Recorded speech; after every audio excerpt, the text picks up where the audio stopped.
Hola, hola, ¿cómo les va? Espero que muy bien. Si están ahí, les adelanto que hoy tenemos un programón. Programón. Mi nombre es Ana Maidana, bienvenidos. Esto es El Lápiz Blanco.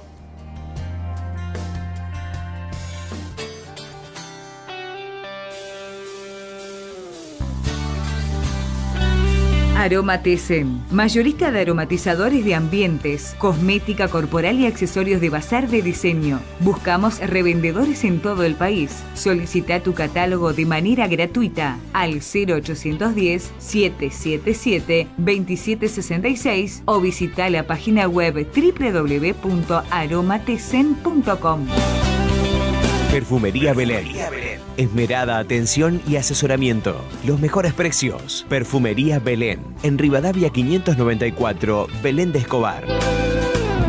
Kiosco y Cibertrek. Golosinas, panchos, gaseosas, ciber, impresiones y servicios de fax. Dirección Rivadavia 555, Belén de Escobar. Teléfono y fax 0348 442 2065.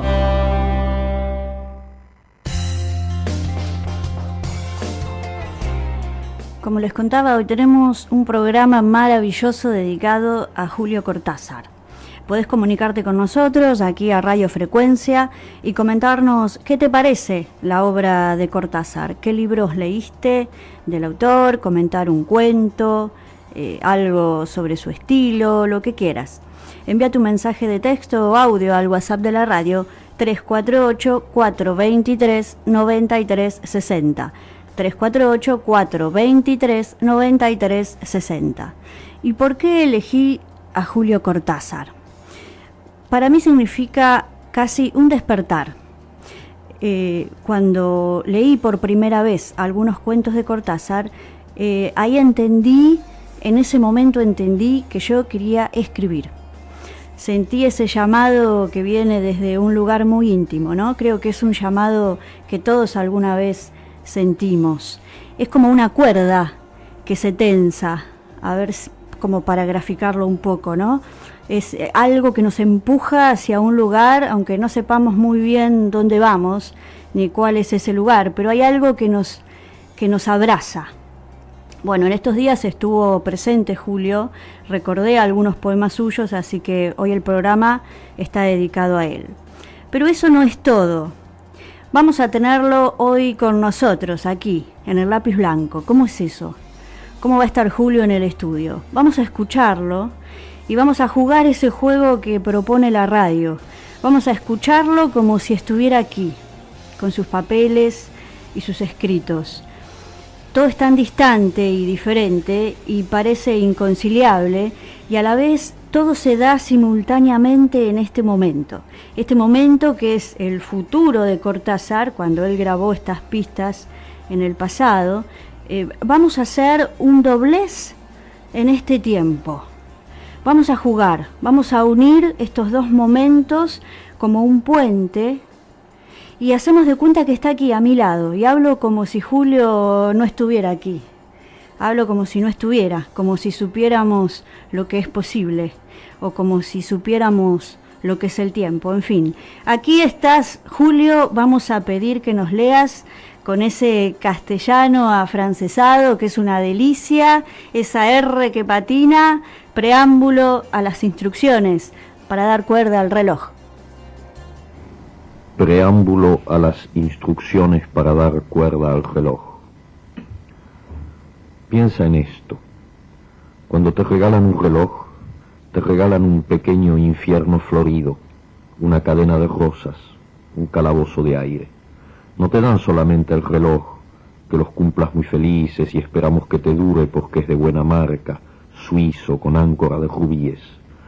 No te regalan solamente ese menudo picapedrero que te harás a la muñeca y pasearás contigo. Te regalan, no lo saben, lo terrible es que no lo saben, te regalan un nuevo pedazo frágil y precario de ti mismo. Algo que es tuyo, pero no es tu cuerpo, que hay que atar a tu cuerpo con su correa como un bracito desesperado colgándose de tu muñeca. Te regalan la necesidad de darle cuerda todos los días, la obligación de darle cuerda para que siga siendo un reloj. te regalan la obsesión de atender a la hora exacta en las vitrinas de las joyerías, en el anuncio por la radio, en el servicio telefónico. Te regalan el miedo de perderlo, de que te lo roben, de que se te caiga al suelo y se te rompa. Te regalan su marca y la seguridad de que es una marca mejor que las otras. Te regalan la tendencia a comparar tu reloj con los demás relojes. No te regalan un reloj, tú eres el regalado. A ti te ofrecen para el cumpleaños del reloj. Ese humor irónico de Julio, un dramático, que uno no sabe si reír o llorar. ¿No es cierto? Seguimos, por favor, Julio, con Me caigo y me levanto. Ese me encanta. Me caigo y me levanto. Nadie puede dudar de que las cosas recaen. Un señor se enferma y de golpe un miércoles recae. Un lápiz en la mesa recae seguido. Las mujeres, ¿cómo recaen? Teóricamente a nada o a nadie se le ocurriría recaer, pero lo mismo está sujeto, sobre todo porque recae sin conciencia, recae como si nunca antes. Un jazmín, para dar un ejemplo perfumado. A esa blancura, ¿de dónde le viene su penosa amistad con el amarillo? El mero permanecer ya es recaída, el jazmín entonces. Y no hablemos de las palabras, esas recayentes deplorables, ni de los buñuelos fríos que son la recaída clavada. Contra lo que pasa, se impone pacientemente la rehabilitación. En lo más recaído hay siempre algo que pugna por rehabilitarse, en el hongo pisoteado, en el reloj sin cuerda, en los poemas de Pérez, en Pérez. Todo recayente tiene ya en sí a un rehabilitante, pero el problema, para nosotros los que pensamos nuestra vida, es confuso y casi infinito. Un caracol segrega y una nube aspira. Seguramente recaerán, pero una compensación ajena a ellos los rehabilita, los hace treparse poco a poco a lo mejor de sí mismos antes de la recaída inevitable. Pero nosotros, tía, ¿cómo haremos? ¿Cómo nos daremos cuenta de que hemos recaído si por la mañana estamos tan bien, tan café con leche, y no podemos medir hasta dónde hemos recaído en el sueño o en la ducha? Y si sospechamos lo recadente de nuestro estado, ¿cómo nos rehabilitaremos? Hay quienes recaen al llegar a la cima de una montaña, al terminar su obra maestra, al afeitarse sin un solo tajito. No toda recaída va de arriba abajo, porque arriba y abajo no quieren decir gran cosa cuando ya no se sabe dónde se está. Probablemente Ícaro creía tocar el cielo cuando se hundió en el mar epónimo y Dios te libre de una zambullida tan mal preparada. Tía, ¿cómo nos rehabilitaremos? Hay quien ha sostenido que la rehabilitación solo es posible alterándose, pero olvidó que toda recaída es una desalteración, una vuelta al barro de la culpa. En efecto, somos lo más que somos porque nos alteramos. Salimos del barro en busca de la felicidad y la conciencia y los pies limpios. Un recayente es entonces un desalterante, de donde se sigue que nadie se rehabilita sin alterarse. Pretender la rehabilitación alterándose es una triste redundancia. Nuestra condición es la recaída y la desalteración, y a mí me parece que un recayente debería rehabilitarse de otra manera, que por lo demás ignoro. No solamente ignoro eso, sino que jamás he sabido en qué momento mi tía o yo recaemos.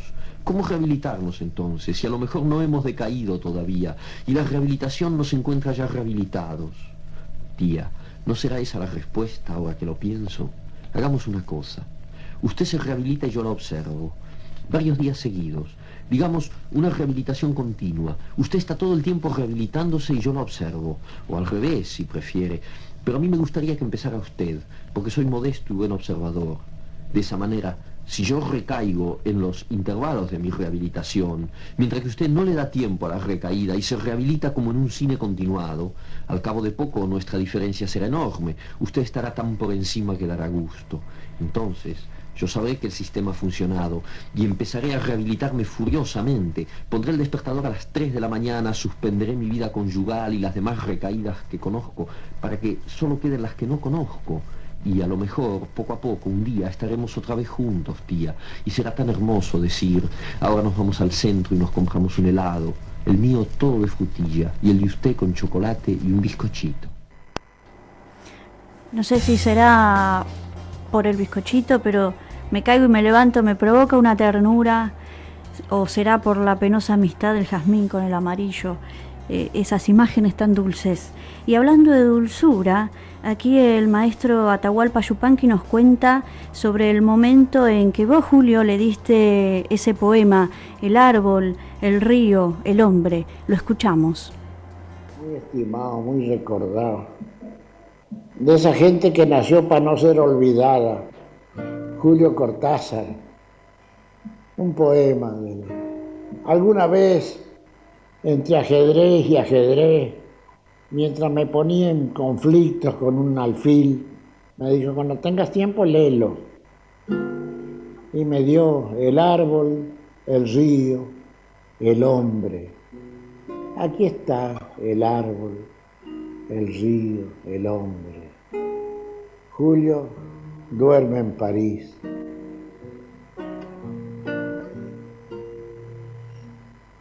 No le puse nunca una música, pero recuerdo su gran estimación, una preferencia que de dónde le vendría, si él de catalán no tenía ni vecinos, nada tenía, pero amaba el testamento de Amelia, una vieja melodía del campo catalán que tiene más de 300 años en boca de los antiguos. Es lo que decían antiguamente la gente, lo que se cantaba antiguantemente allá. El testamento de Amelia. Recordé su cariño, su ternura, su devoción, su silencioso orgullo de conocer su melodía. Y dije, bueno, acá está el poema de Julio y sus lujos de adentro.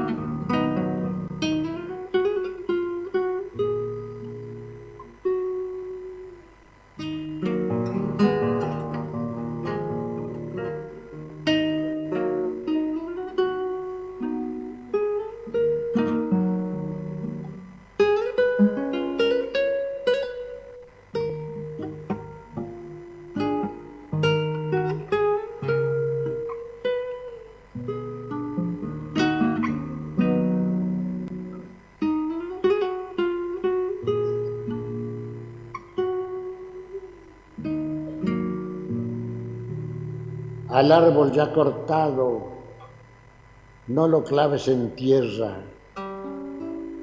porque su copa seca no engañará a los pájaros.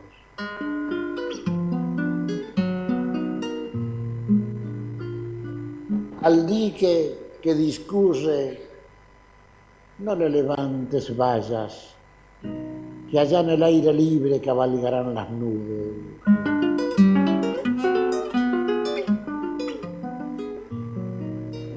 Al hombre desterrado no le hables de su casa.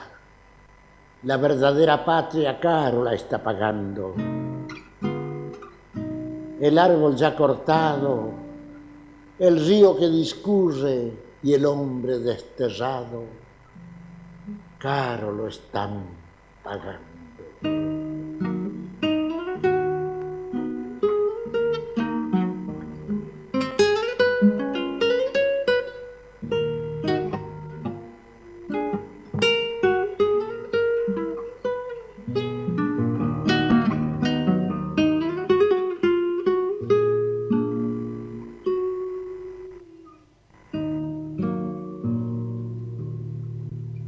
Tanto vivir entre piedras, yo creí que conversaban. Voces no ha sentido nunca, pero el alma no me engaña. Algún algo han de tener aunque parezcan calladas, temblor, sombra o qué sé yo, igual que si conversaran. Ojalá pudiera un día vivir así, sin palabras. Ojalá pudiera un día vivir así, sin palabras.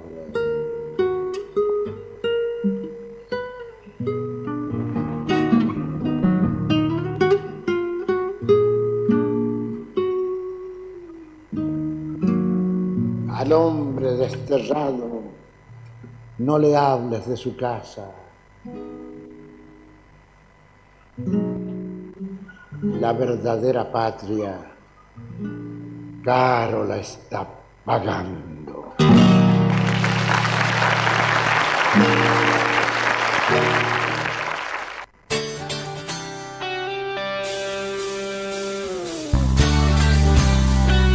Aromatesen, mayorista de aromatizadores de ambientes, cosmética corporal y accesorios de bazar de diseño. Buscamos revendedores en todo el país. Solicita tu catálogo de manera gratuita al 0810-777-2766 o visita la página web www.aromatesen.com. Perfumería Belén. Esmerada atención y asesoramiento. Los mejores precios. Perfumería Belén. En Rivadavia 594, Belén de Escobar. Kiosco y Cibertrek. Golosinas, panchos, gaseosas, ciber, impresiones y servicios de fax. Dirección Rivadavia 555, Belén de Escobar. Teléfono y fax 0348 442 2065.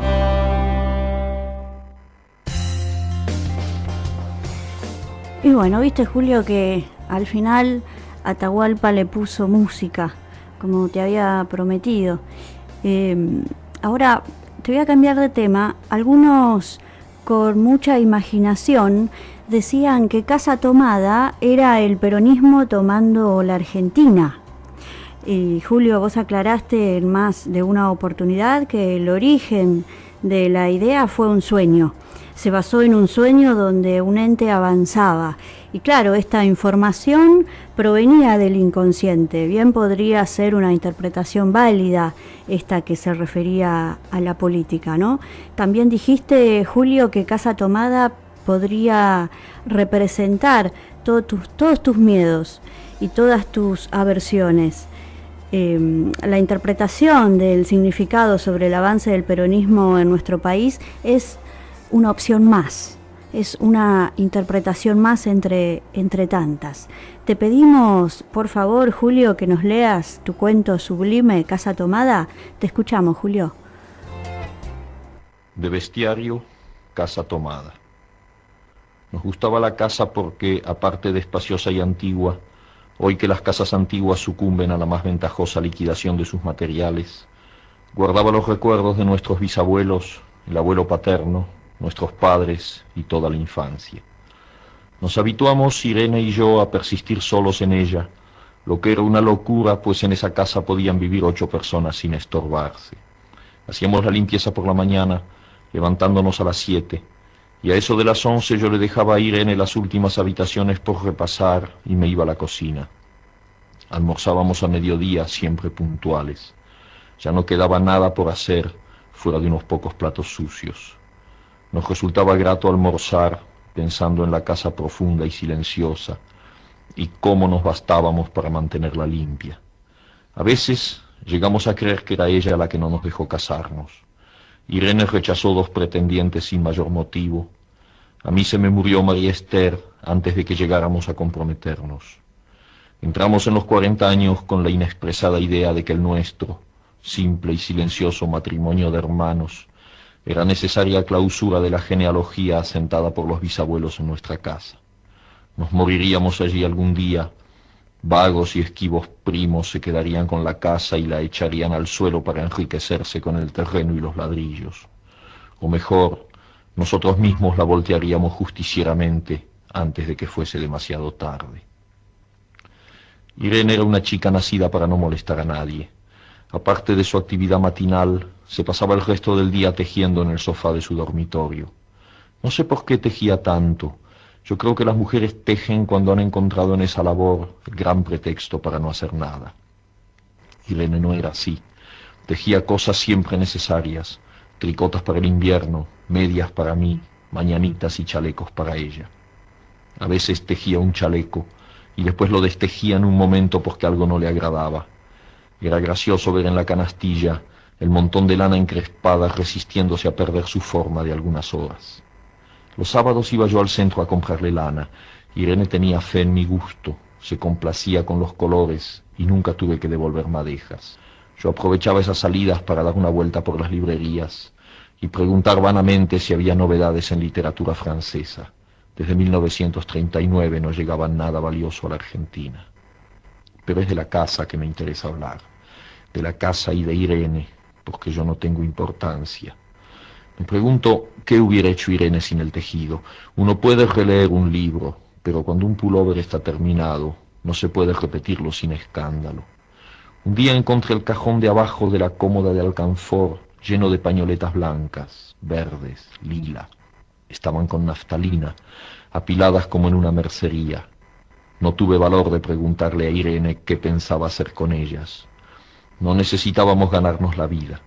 Todos los meses llegaba la plata de los campos y el dinero aumentaba. Pero a Irene solamente le entretenía el tejido. Mostraba una destreza maravillosa y a mí se me iban las horas viéndole las manos como erizos plateados, agujas yendo y viniendo y una y dos canastillas en el suelo donde se agitaban constantemente los ovillos. Era hermoso.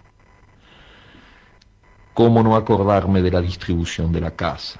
El comedor, una sala con gobelinos, la biblioteca y 3 dormitorios grandes que daban en la parte más retirada, la que mira hacia Rodríguez Peña. Solamente un pasillo con su maciza puerta de roble aislaba esa parte del ala delantera donde había un baño, la cocina, nuestros dormitorios y el living central al cual comunicaban los dormitorios y el pasillo. Se entraba a la casa por un zaguán con mayólica y la puerta cancel daba al living, de manera que uno entraba por el zaguán, abría la cancel y pasaba al living. Tenía a los lados las puertas de nuestros dormitorios y al frente el pasillo que conducía a la parte más retirada. Avanzando por el pasillo, se franqueaba la puerta de roble y más allá empezaba el otro lado de la casa, o bien se podía girar a la izquierda justamente antes de la puerta y seguir por un pasillo más estrecho que llevaba a la cocina y el baño. Cuando la puerta estaba abierta, advertía uno que la casa era muy grande, si no, daba la impresión de un departamento de los que se edifican ahora apenas para moverse. Irene y yo vivíamos siempre en esta parte de la casa. Casi nunca íbamos más allá de la puerta de roble, salvo para hacer la limpieza, pues es increíble cómo se junta tierra en los muebles. Buenos Aires era una ciudad limpia, pero eso lo debe a sus habitantes y no a otra cosa. Hay demasiada tierra en el aire. Apenas sopla una ráfaga, se palpa el polvo en los mármoles de las consolas y entre los rombos de las carpetas de macramé. Da trabajo sacarlo bien con plumero. Vuela y se suspende en el aire. Un momento después se deposita de nuevo en los muebles y los pianos.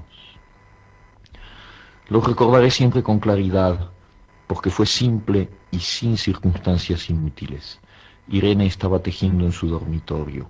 Eran las 8 de la noche y de repente se me ocurrió poner al fuego la pavita del mate. Fui por el pasillo hasta enfrentar la entornada puerta de roble y daba la vuelta al codo que llevaba a la cocina cuando escuché algo en el comedor o la biblioteca. El sonido venía impreciso y sordo, como un volcarse de silla sobre la alfombra o un ahogado susurro de conversación. También lo oí al mismo tiempo o un segundo después en el fondo del pasillo que traía desde aquellas piezas hasta la puerta. Me tiré contra la puerta antes de que fuera demasiado tarde. La cerré de golpe apoyando el cuerpo. Felizmente la llave estaba puesta de nuestro lado y además corría el gran cerrojo para más seguridad. Fui a la cocina, calenté la pavita y cuando estuve de vuelta con la bandeja del mate le dije a Irene: tuve que cerrar la puerta del pasillo. Han tomado la parte del fondo. Dejó caer el tejido y me miró con sus graves ojos cansados. ¿Estás seguro? Asentí. Entonces, dijo, recogiendo las agujas, tendremos que vivir en este lado. Yo cebaba el mate con mucho cuidado, pero ella tardó un rato en reanudar su labor. Me acuerdo que tejía un chaleco gris. A mí me gustaba ese chaleco. Los primeros días nos pareció penoso porque ambos habíamos dejado en la parte tomada muchas cosas que queríamos. Mis libros de literatura francesa, por ejemplo, estaban todos en la biblioteca. Irene extrañaba unas carpetas, un par de pantuflas que tanto la abrigaban en invierno. Yo sentía mi pipa de enebro y creo que Irene pensó en una botella de esperidina de muchos años, con frecuencia, pero esto solamente sucedió los primeros días. Cerrábamos algún cajón de las cómodas y nos mirábamos con tristeza. No está aquí. Y era una cosa más de todo lo que habíamos perdido al otro lado de la casa. Pero también tuvimos ventajas. La limpieza se simplificó tanto que aún levantándose tardísimo, a las 9:30, por ejemplo, no daban las 11 y ya estábamos de brazos cruzados. Irene se acostumbró a ir conmigo a la cocina y ayudarme a preparar el almuerzo. Lo pensamos bien y se decidió esto. Mientras yo preparaba el almuerzo, Irene cocinaría platos para comer fríos de noche. Nos alegramos, porque siempre resulta molesto tener que abandonar los dormitorios al atardecer y ponerse a cocinar. Ahora nos bastaba con la mesa en el dormitorio de Irene y las fuentes de comida fiambre. Irene estaba contenta porque le quedaba más tiempo para tejer. Yo andaba un poco perdido a causa de los libros, pero por no afligir a mi hermana me puse a revisar la colección de estampillas de papá y eso me sirvió para matar el tiempo. Nos divertíamos mucho, cada uno en sus cosas, casi siempre reunidos en el dormitorio de Irene, que era más cómodo. A veces Irene decía, fíjate este punto que se me ha ocurrido, ¿no da un dibujo de trébol? Un rato después era yo el que le ponía ante los ojos un cuadradito de papel para que viese el mérito de algún sello de Penny Malmedy. Estábamos bien y poco a poco empezábamos a no pensar. Se puede vivir sin pensar. Cuando Irene soñaba en alta voz, yo me desvelaba enseguida. Nunca pude habituarme a esa voz de estatua o papagayo, voz que viene de los sueños y no de la garganta. Irene decía que mis sueños consistían en grandes sacudones que a veces hacían caer el cobertor. Nuestros dormitorios tenían el living de por medio, pero de noche se escuchaba cualquier cosa en la casa. Nos oíamos respirar, toser, presentíamos el ademán que conduce a la llave del velador, los mutuos y frecuentes insomnios. Aparte de eso, todo estaba callado en la casa. De día eran los rumores domésticos, el roce metálico de las agujas de tejer, un crujido al pasar las hojas del álbum filatélico. La puerta de roble, creo haberlo dicho, era maciza. En la cocina y el baño, que quedaban tocando la parte tomada, nos poníamos a hablar en voz más alta o Irene cantaba canciones de cuna. En una cocina hay demasiado ruido de loza y vidrios para que otros sonidos irrumpan en ella. Muy pocas veces permitíamos allí el silencio, pero cuando tornábamos a los dormitorios y al living, entonces la casa se ponía callada y a media luz. Hasta pisábamos más despacio para no molestarnos. Yo creo que era por eso que de noche, cuando Irene empezaba a soñar en alta voz, me desvelaba enseguida.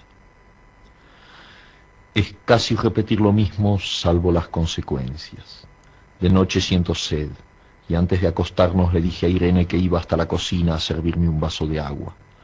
Desde la puerta del dormitorio, ella tejía.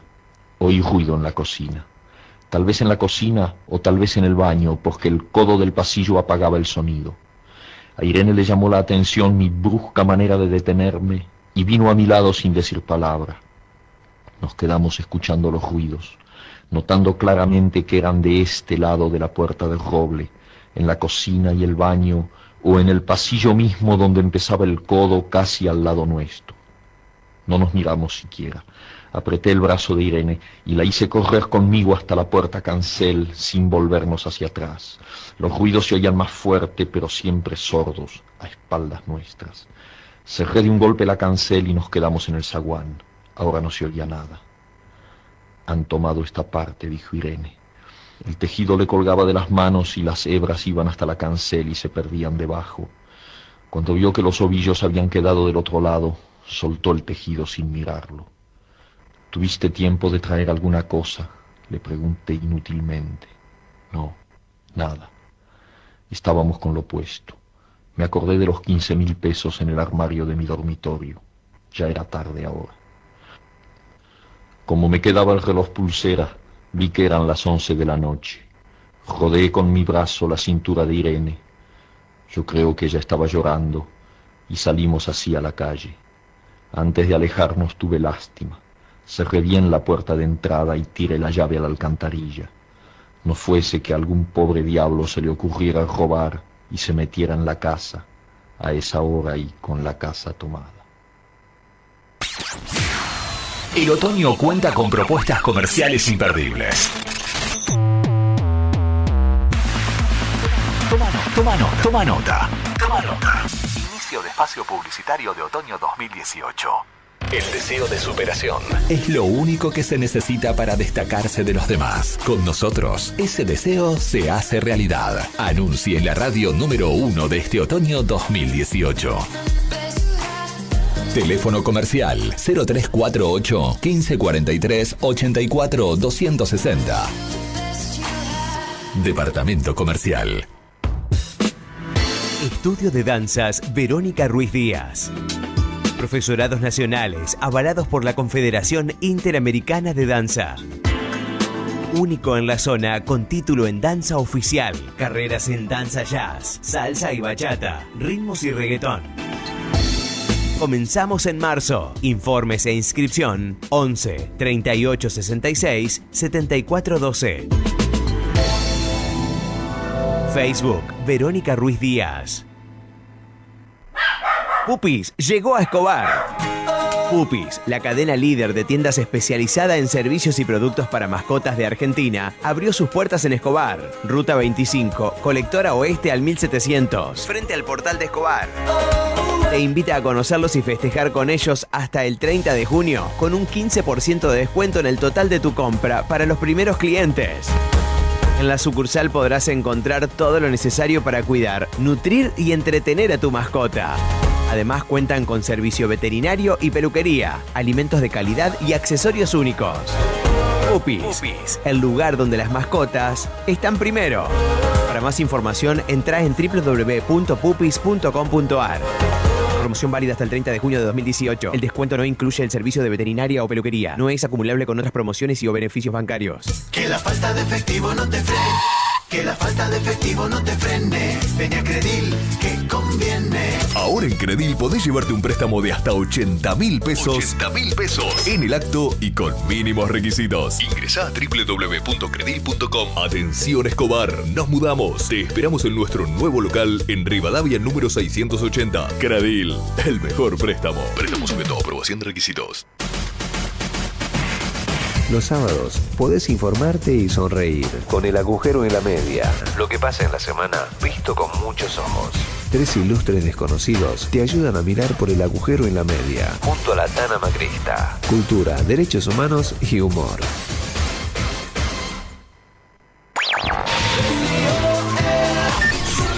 Los sábados desde las 19 horas llega Juan Díaz de Sousa con La Maratón Retro.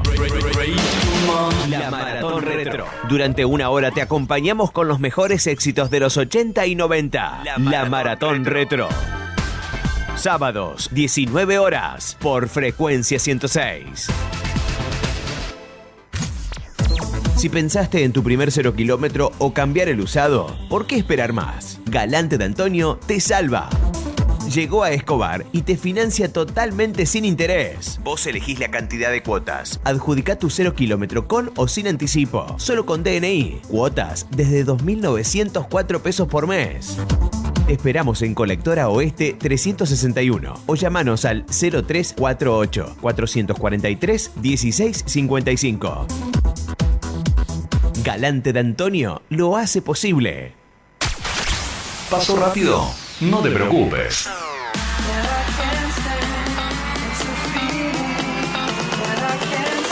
Pronto te traemos más propuestas comerciales. Fin de espacio publicitario de otoño 2018. Muy bien, y seguimos en el lápiz blanco. Tenemos un mensajito. Hola, gracias por traer a Cortázar hoy. Como siempre es un placer escucharte, Ana Maidana, un placer descubrirte sin buscarte, cerrar los ojos y encontrarte. Muchas gracias, Marcelo, por tu mensajito. Seguimos aquí, Aquí se queda Cortázar y la verdad que estuvo encantado de venir, Le gustó mucho el programa, le gustó mucho. Y ahora yo te voy a contar que Cés Lemit es un escritor, poeta, gestor cultural es director de la revista cultural Refugios. Es una revista bellísima en la cual colaboré en alguna ocasión con una nota sobre la personalidad manifiesta y la personalidad nueva. Los invito a que visiten esa revista, es una joyita, www.refugiosrevistacool de cultural.wixsite.com. Cés Lemit ha sido publicado en Uruguay, Chile, México, España, en nuestro país, claro. Ha recibido numerosos premios. Hace muy poquito dio una conferencia en la Universidad de Palermo, convocado también por el Complejo Teatral de Buenos Aires. Su ponencia se llamó El mal en la creación escénica, poética y dramatúrgica. Es por eso que me interesa mucho conversar con Cés a propósito de Julio Cortázar. ¿Cómo estás, Cés? Hola, ¿cómo estás, Ana? Y saludo a todos y las oyentes y los oyentes que están del otro lado. Bueno, qué alegría tenerte hoy aquí en el programa. Bueno, la alegría es mía, conociendo tu persona y tu calidad artística. Para mí es halagador y me hace sentir mucho más cómodo. Ay, muchas gracias. Sí, yo también quería que... Bueno, este es un programa especial para mí. Vos imaginate que estoy conversando con el genio, ¿no? Y necesitaba conversar con un amigo porque a él le hubiese gustado. A él le gusta, ¿no es cierto? ¿Te gusta, Julio? Sí, me dice con la cabeza. Que le gusta estas reuniones de amigos, ¿no es cierto? Esos momentos en los que se reunían a fumar unos cigarrillos y a escuchar jazz y a conversar sobre literatura. Cés, contame, ¿a vos cómo te impactó Cortázar? Bueno, en mi caso, teniendo en cuenta Rayuela y teniendo en cuenta Ceremonias, que quizás es una obra que no se lee tanto, pero sin embargo la considero fundamental para entender las nuevas estructuras narrativas que han surgido en nuestro país. Me parece que en mi caso me hizo ver en la construcción de personajes y en la construcción de microclimas para cuentos o novelas que se pueden hacer de una manera diferente a lo que podemos encontrar en la obra borgiana. Digo porque tanto en el pináculo de nuestra literatura está Borges, está Cortázar, y estarán otros más, pero estos dos son siempre las referencias nuestras, ¿no? Es pareciera que fuera una antítesis Cortázar, pero una antítesis en el sentido mucho más humano, en el sentido de artístico, no una antítesis en el sentido de enemistad, no, para nada Cortázar. No, para nada. Borges era una tan racional, claro. Y él más para pasional. Retomar lo que venía diciendo, la construcción de los personajes, en la construcción de microclimas dentro de una narratividad, sea para un relato, un cuento, una novela. En Cortázar lo que me hizo ver es que podés comenzar por cualquier lugar, por cualquier momento, la acción. Siempre que la acción irrumpe con una fuerza asombrosa y misteriosa, no necesita mucho más para poder provocar extrañeza. Es decir, asombro, misterio y extrañeza, que también encontramos en la obra borgiana, aquí en Cortázar está desestructurado. Notamos, por ejemplo, en Borges encontramos que por su influencia de la literatura nórdica, y más que nada por la literatura inglesa, encontramos que hay una cierta formalidad, elegancia que tienen que ver con el canon de esas regiones. En el caso de Cortázar, por haber leído muchísima literatura francesa y estar mucho más en contacto con escritores de ese país, le hace ver que los vínculos afectivos se pueden dar en cualquier circunstancia, y que ese mismo circunstancia, ese mismo detalle, son lo que puede llegar a disparar a las grandes historias, ¿no?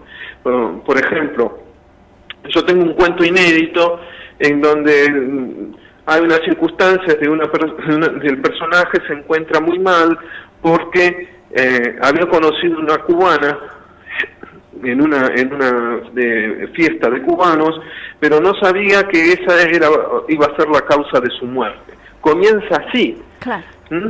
Y después se dispara por otra escena, quizás anterior o posterior a eso, y no vuelve a hablar del tema hasta en otro momento. Eso es clara influencia de Cortázar, porque Cortázar trabajaba de esa manera el texto. Y a mí lo que también me ha hecho ver es cómo arrinconar el lenguaje, porque desde su infancia, Cortázar, siempre lo que a él le provocaba extrañeza y asombro es cómo la palabra iba siendo cada vez más arrinconada, vaciada de su sentido, de su hábito y de su costumbre, y eso lo fue incorporando en sus obras también, es decir, la fuerza de una sola palabra o la combinación de palabras o la invención de palabras puede dar un resultado mucho más fuerte que desarrollar toda una escena completa, ¿no? Exacto, en la creación, en ese acto creativo, e incluso inventaba un lenguaje, inventó un nuevo idioma, si se quiere, ¿no? En el gíglico encontramos en Rayuela. Apenas sí, él le amalaba el noema, a ella se le agolpaba el clémiso. Y, ¿no es cierto?, el impacto que tiene esa resonancia en la musicalidad de la palabra y no solo en el sentido, y el espacio que le da al lector para que el lector imagine, llene esa palabra con su propio significante. Sí, no te olvides que Cortázar era muy amigo de Pizarnik, la musicalidad peculiar en la obra de Pizarnik, al margen de su oscurantismo, el oscurantismo en el sentido griego, también lo ha tocado mucho a Cortázar. Yo creo que en Cortázar lo que vamos a encontrar es que hay una fascinación por el género fantástico que viene desde la niñez, leyendo muchísimo a Julio Verne, dicho por él mismo, ¿no? O viendo a Jacques Cocteau, y también por la poesía de Pizarnik. Yo creo que esa musicalidad se explica desde ahí, ¿no? Sí. Es interesante también hacia dónde dispara Cortázar, porque no dispara solamente hacia la creación narrativa, sino hacia la creación plástica y hacia la creación visual, en artes visuales. Sí. Yo tuve una amiga que se llamaba Milagros King, una extraordinaria artista plástica y poeta, que en paz descanse. Era historietista y desarrolló toda una historieta basada en dos autores, Michael Ende y Julio Cortázar. Porque en Julio Cortázar la visión del asombro, la visión de arrinconar el lenguaje, le han permitido elaborar una nueva manera de entender la historieta. Mira qué interesante. Sí, esos pequeños, esas imágenes, ¿no es cierto? Las imágenes tan fuertes y a la vez simples, dramáticas y a la vez con desde un humor. Él jugaba, hablaba siempre de juego y de que para él era un juego, y de ahí Rayuela, ¿no? Que uno puede leer Rayuela desordenadamente, también además como o sea, en su sentido natural de ir desde adelante hacia atrás, uno podía jugar literalmente con el libro, paseándose por cualquier capítulo en cualquier momento, ¿no? Yo creo que Cortázar permitió que uno se pueda encontrar varias novelas dentro de una novela, varias historias dentro de otras historias, ¿no?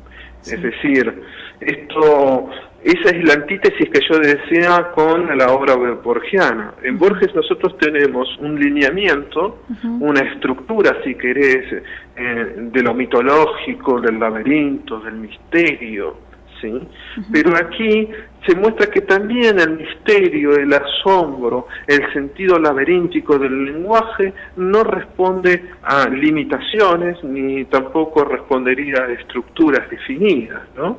Esto es lo que también derrumba con los grandes relatos que estaban en esa época. No te olvides que hasta los mediados de los 70, lo que dominaba en las ciencias sociales y lo que dominaba en la filosofía de la historia y la fusión la relación entre literatura y filosofía era la construcción de los grandes relatos y la gran influencia de Hayden White.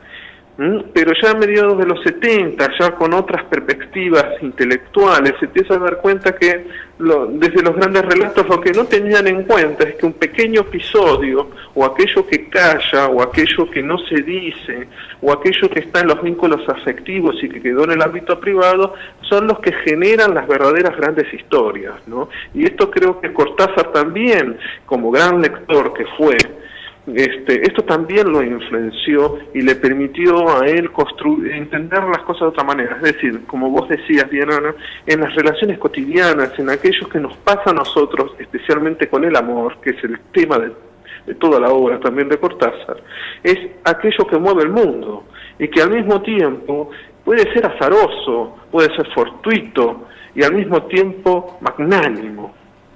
Uh-huh. Sí. Sí, así es.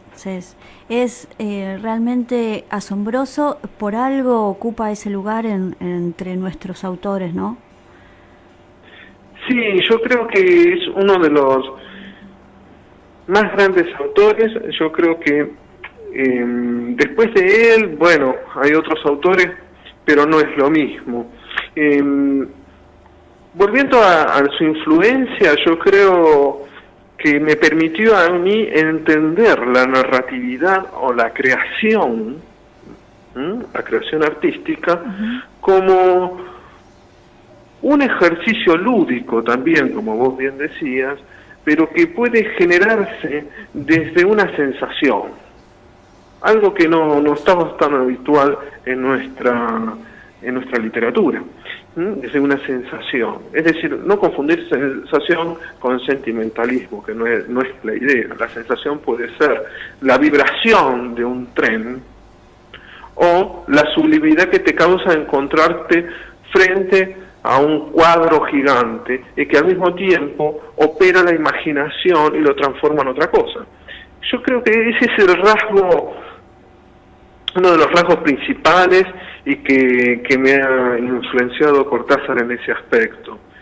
En Milagros King, eso era en la historieta, se nota claramente, y lo vuelvo a traer a mención a Milagros King, porque su madre, Graciela Perocio, tenía cierta relación con Cortázar, y que es una extraordinaria poeta y que siempre recuerda a Cortázar, ¿no? Y que, bueno, Graciela Perocio también tiene muy buena amistad con Luisa Valenzuela, y que, bueno, hay todo un círculo en el que yo también pude, de cierta manera, acercarme y ver cómo Cortázar está presente hasta el día de hoy, y se ha permitido construir nuevas poéticas, además de nuevas narrativas, ¿no? Sí. Como bien decía también, en la plástica, uh-huh, se ha permitido una nueva manera de entender la creación.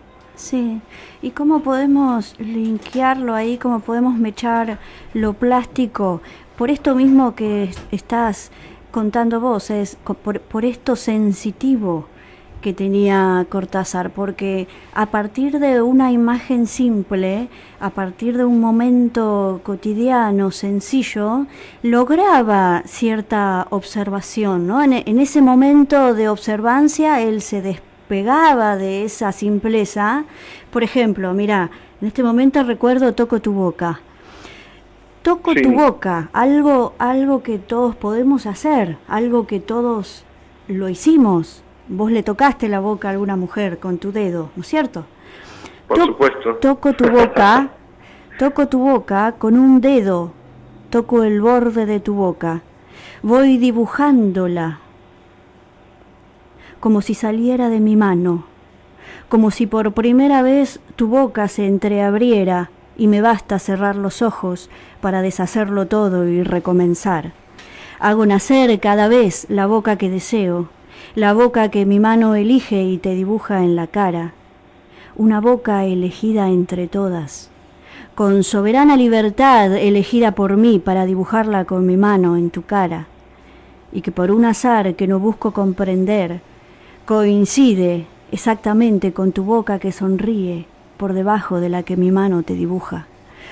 Vos fijate que a partir de ese acto simple, esa acción de tocar la boca, esa sensación que a él le produjo de que él estaba creando esa boca en ese momento, y dijo, uy, qué casualidad, qué coincidencia que justamente es tu boca. ¿No es cierto? Vos fijate la vuelta que le da a esta realidad haciéndola mágica.